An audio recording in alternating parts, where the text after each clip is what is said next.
12 months. Ethan Laird is the youngest in the pack. He turned 18 yesterday.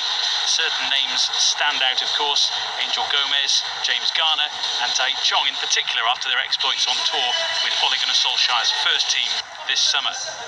Damani Mella will lead the line. He ended the last campaign on a personal high with an under-18s hat-trick, albeit in defeat. We're used to seeing United's youngsters lining up with shirts 1 to 11 on their backs. Tonight they're ranging from 28 through to 63. As for Rotherham, well, their boss Paul Warne makes 8 changes to the team which beat AFC Wimbledon 2-1 in their League One opener on Saturday. The most recognisable name from a United point of view is a player who was released by the Reds at the end of last season. Defender Matti Olasunde starts against his former side.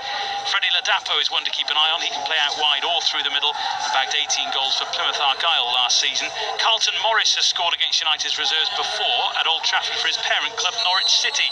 And substitute Matt Crooks is a former United youth player who has since plied his trade for Huddersfield, Accrington Stanley, Rangers and Northampton.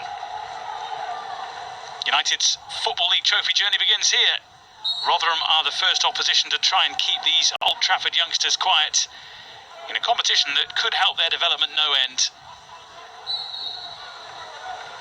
We start tonight not knowing how this evening will pan out, or indeed the tournament in general from a Manchester United perspective, but there's a real carrot for these youngsters to impress, with of course a Wembley final in the offing come the end of the season. Yeah, mouth-watering prospect for them. It's certainly a different competition.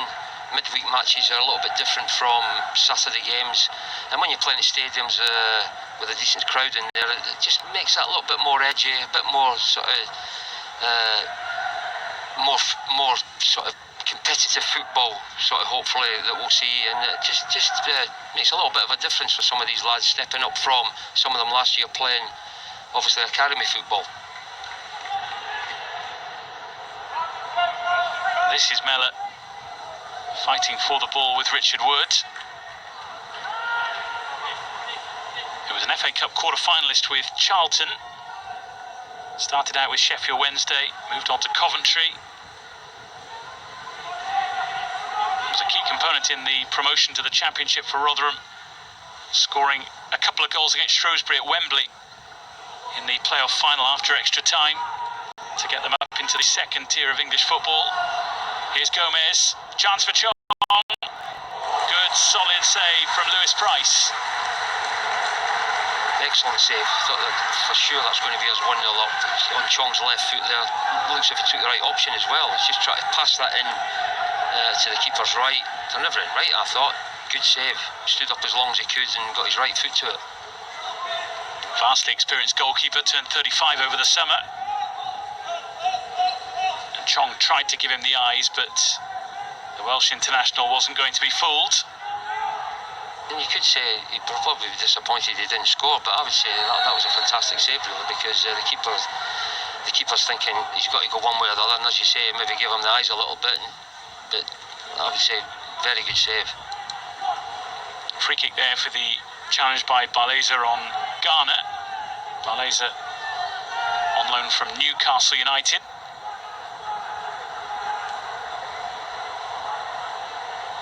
Ramazani will chase. Mella and Chong and Gomez wait, and Laird will support him here, and there was plenty of power behind that. He just needed somebody to get a touch. Done exactly the right thing. If you're in the 18-yard box like that, you can't really pick somebody out and chip it, fire it across the goals, could hit a defender, an outstretched leg could give you a lead. Fantastic ball in, any touch there, a couple of red shots in there as well for Rotherham that could have put it in their own goals, but well played Laird. 16 groups in this competition, the Leasing.com trophy. 8 northern groups, 8 southern groups, 4 teams in each group. This group comprises Doncaster United,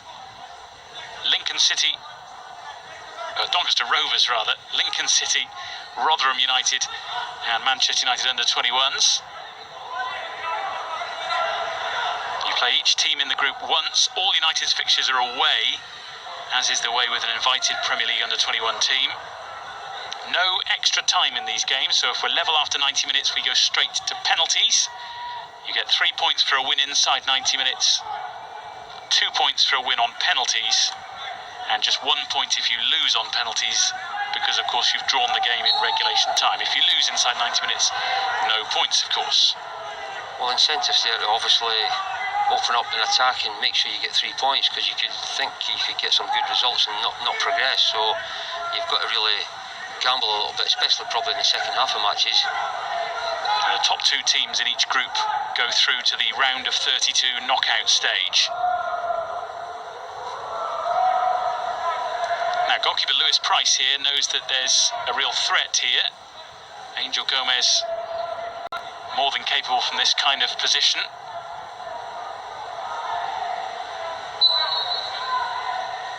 And he's going to go for it. And it was very nearly very special. Goalkeeper had his angles covered, but it certainly had him panicking slightly. Very clever effort. I'm sure on that far side of the pitch that might have looked as if it had gone in. Just rippled the side net in there. Keeper's done well, probably had it covered, but give him a bit of a fright. Ramazani charging forward from the touch from Mella. Chong in attendance, Gomez as well. Chopped down, and a free kick in a very dangerous position. Yeah, positive play from Gomez, running at the heart of their defence, and it's got to be a tackle like that to stop him. You've got to foul him, because once he gets over that 18-yard line, that's a penalty all day long. Akim Hines making the desperate lunge. I think Angel Gomez knew he had Rotherham right where he wanted them there. Exactly. You can sense that with certain players. Chong's another one who runs directly at players and asks questions of them. That's what Gomez has done there. And he's won himself a free kick, which scared the keeper. Similar area, a little bit more central. Here's Gomez. It's just a little too high.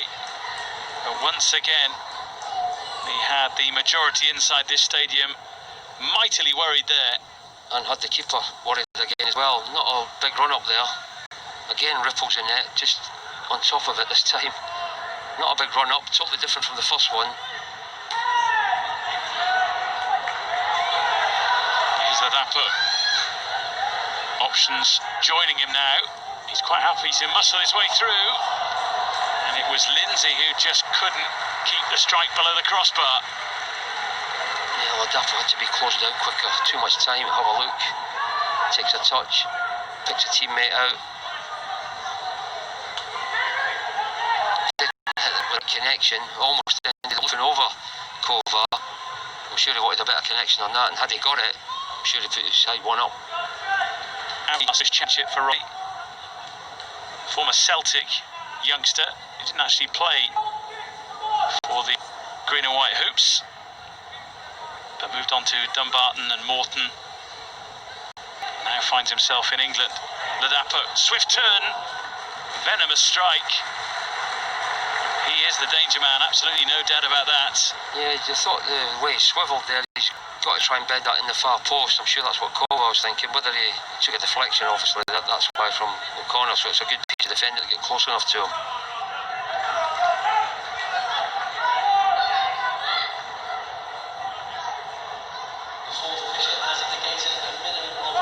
2 added minutes at the end of this half. Chong couldn't quite find a way through, so he takes a different route.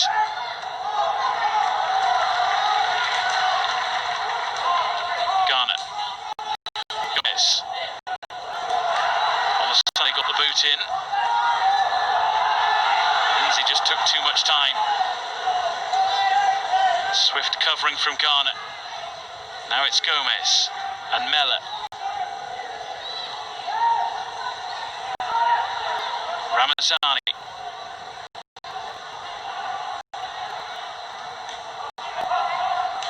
Gomez. Led.